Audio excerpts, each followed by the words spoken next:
खबरें जो आपको सीधे जोड़ती हैं हमसे, जिनका आपकी जिंदगी पर होता है सीधा असर। खबरों की वही तस्वीर, बिना बदले बिना डरे, जज्बा सच का लिए, सच दिखाते हैं। विधानसभा के मुख्य सचेतक व स्थानीय विधायक अख्तरुल इस्लाम शाहीन ने सदर अस्पताल का किया औचक निरीक्षण। विधायक ने कहा कि चाइल्ड एंड मैटरनिटी सेंटर 1 साल पहले बनकर तैयार है, हैंडओवर नहीं होने पर नाराजगी जताई। विधायक अख्तरुल इस्लाम शाहीन ने कहा कि सदर अस्पताल से सीधा मरीजों को रेफर किया जाता है। समस्तीपुर, बिहार। विधानसभा के मुख्य सचेतक स्थानीय विधायक अख्तरुल इस्लाम शाहीन ने सदर अस्पताल परिसर का औचक निरीक्षण किया। इस दौरान उन्होंने 1 साल पूर्व बनकर तैयार चाइल्ड एंड मैटरनिटी केंद्र को अब तक अस्पताल को हैंडओवर नहीं किए जाने पर नाराजगी जताई। भवन निर्माण के ठेकेदार पर कार्रवाई की बात कही। विधायक सदर अस्पताल के इमरजेंसी वार्ड का निरीक्षण करने पहुंचे, जहां भर्ती मरीजों का हालचाल जाना।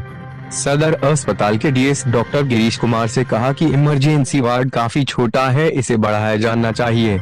विधायक ने कहा कि 40 लाख आबादी वाले जिले में महज इमरजेंसी में 8 बेड लगाए गए हैं, कम से कम 25 बेड होना चाहिए। विधायक निरीक्षण के क्रम में चाइल्ड एंड मैटरनिटी केंद्र का जायजा लिया, जहां डीएस ने बताया कि बिजली विभाग की वायरिंग नहीं होने के कारण इस भवन को अब तक विभाग को हैंडओवर नहीं किया गया है। जल्द वायरिंग होने के बाद विभाग को सौंप जाएगा।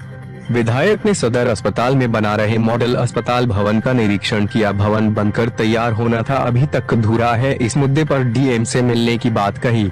निरीक्षण के दौरान विधायक अख्तरुल इस्लाम शाहीन ने कहा कि बिहार में स्वास्थ्य मंत्री तेजस्वी यादव थे तो स्वास्थ्य विभाग में काफी सुधार किए गए, लेकिन महागठबंधन की सरकार खत्म होने के बाद स्वास्थ्य विभाग का खस्ता हाल हो गया।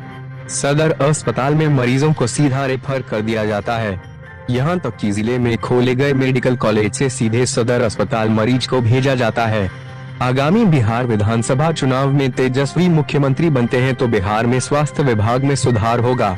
निरीक्षण के दौरान सदर अस्पताल के डीएस डॉक्टर गिरीश कुमार मौजूद थे। भारत टीवी 24 के ब्यूरो चीफ अजय गुप्ता समस्तीपुर सदर अस्पताल में औचक निरीक्षण करते विधानसभा के मुख्य सचेतक एवं स्थानीय विधायक अख्तरुल इस्लाम शाहीन की तस्वीर के साथ सदर अस्पताल को लेकर क्या कुछ कहा, हम आपको अवगत कराते हैं। समस्तीपुर से ब्यूरो चीफ अजय गुप्ता के साथ कैमरामैन जितेंद्र कुमार की रिपोर्ट। देखिए, सदर अस्पताल को लेकर के लगातार हम लोगों को इन्फॉर्मेशन मिलता रहता है। पब्लिक को बहुत सारी कठिनाइयों का सामना करना पड़ रहा है और लगातार जनता का दबाव हम लोगों पर पड़ता है। इसीलिए हम लोग महीना, 2 महीना, 4 महीना पर एक बार जरूर विजिट करते हैं कि कुछ कमियां उसको देखें। सबसे बड़ी कमी जो है वह यह है कि भाई यहाँ भवनों की कमी थी। हमने विधानसभा में कई बार मुद्दे को उठाया, मुख्यमंत्री से मिले, विभाग के मंत्री से मिले, प्रधान सचिव से मिले कि समस्तीपुर सदर अस्पताल में भवनों की कमी है, जिसकी वजह से आज परिणाम आप देखिएगा कि 10-15 करोड़ की लागत से बड़ी बड़ी बिल्डिंग का निर्माण हो रहा है। पिछले 3 साल हो गए सैंक्शन हुए योजना को, 3 साल में अभी तक एक भी बिल्डिंग में कार्य प्रारंभ नहीं हुआ है। 40 लाख की आबादी पर इकलौता अस्पताल सदर अस्पताल है, जिस पर लाखों लोग निर्भर करते हैं, 40 लाख लोग निर्भर करते हैं और यहाँ पर समुचित व्यवस्था भवन की कमी के कारण नहीं दिया जा रहा है।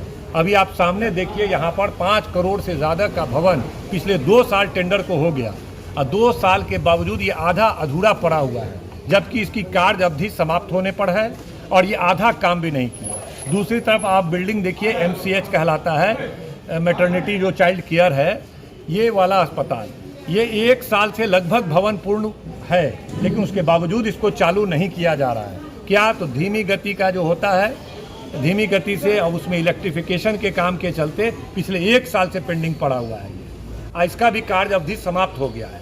आखिर विभाग किस तरह से ऐसे संवेदकों पर, ऐसे लोगों पर कार्रवाई नहीं करता है, समय सीमा के अंदर क्यों नहीं बिल्डिंग को बनवाता है, जिसके कारण यहाँ से रेफर लोगों को किया जा रहा है। जगह की कमी होने के कारण, बेड की कमी होने के कारण लोग पटना में जाके दम तोड़ रहे हैं। मेरे जानकारी में दावे के साथ कह सकते हैं प्रत्येक वर्ष 100 से ज़्यादा लोगों की मौत हो रही है समस्तीपुर के लोगों की, सिर्फ इस कारण से कि समस्तीपुर में बेडों की संख्या की कमी है, जिसके कारण रेफर किया जाता है और रेफर करने पर आईजीएमएस में उनको भर्ती नहीं मिलता है, एम्स में उनको भर्ती नहीं मिलता है, पीएमसीएच ओवरलोडेड रहता है, वहाँ भी इमरजेंसी या फिर आप चाहेंगे कि वो जो होता है इमरजेंसी से ऊपर क्या कहते हैं उसको, आईसीयू वगैरह में जो वेंटिलेटर वगैरह है उसकी जो सुविधा है वो बहुत लिमिटेड है, जिसके कारण हम दावे के साथ कहते हैं कि 100 लोग प्रत्येक वर्ष समस्तीपुर के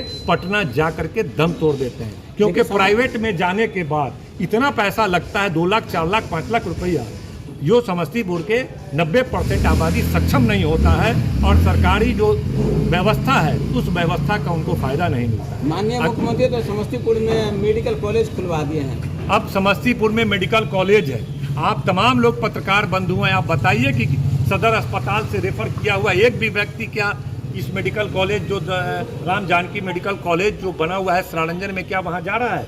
आखिर कैसी व्यवस्था सरकार से रेफर करके यहाँ भेजा जाता है?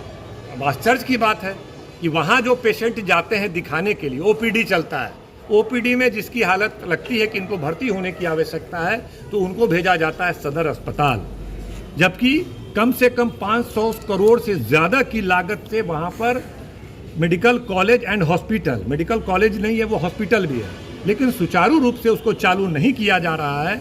ये सरकार के लापरवाही है, सरकार की लापरवाही के कारण हमारा वो मेडिकल कॉलेज सरारंजन भी व्यवस्थित नहीं चल रहा है, इलाज शुरू नहीं हुआ है। आज सदर अस्पताल में 10-20 करोड़ रुपया हम लोगों के लाने के बावजूद सुचारू तरीके से इसका भवन का सही समय पर निर्माण नहीं होना और इसको बिजली वगैरह का काम करके इसको चालू नहीं किया जाना, इसीलिए हम डीएम साहब से कल बात करेंगे। 1 महीने के अंदर इस बड़े अस्पताल को जो 5 करोड़ से ज़्यादा की लागत से है इसको चालू होना चाहिए। अगर यह चालू नहीं होगा तो हम लोग इसके खिलाफ कोई बड़ा कदम उठाएंगे। तो हमें उम्मीद रखेंगे हम कि डीएम साहब संबंधित अधिकारी को ब्लैक लिस्ट करें, उस पर कार्रवाई करें और 1 महीने के अंदर अंदर चालू करवाएं।